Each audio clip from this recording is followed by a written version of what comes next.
জলসীমায় বাংলাদেশি নেভির হামলার জের সোমবার জাহাজের ধাক্কায় ট্রলারডুবি, মৃত্যুতে আতঙ্ক। আর নির্দিষ্ট সময়ের আগেই ফিরে আসছে পরপর ট্রলার। কাকদ্বীপে ফিরছে মৎস্যজীবীদের একাধিক ট্রলার। বিশ্বজিৎ হালদার রয়েছে আমার সঙ্গে, বিশ্বজিতের সঙ্গে কথা বলবো। বিশ্বজিৎ, মৎস্যজীবীদের সংগঠন কি সিদ্ধান্ত নিল?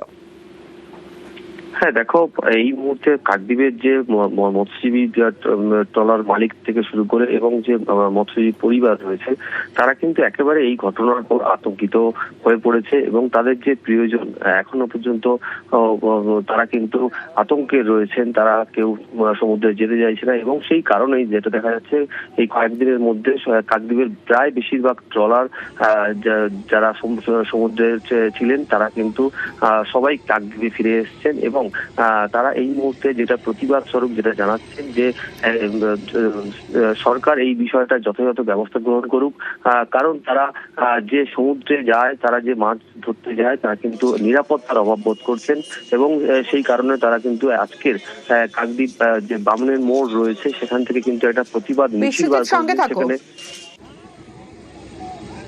এরকম যদি বাংলাদেশ কোস্টগার্ড করতে থাকে, মানে 12টা 10 নম্বরে হয়েছে, কালকে ওটা আমার হবে বা আরেকজনের হবে, আমরা এই চিন্তা ভাবনা করে আমরা আর ফিশিং করবো না।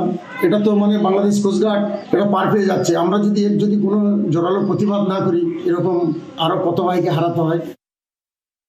তোমাদের কেউ মারধর করেছে বা কিছু করেছে? তোমরা ঠিকঠাক ছিলে?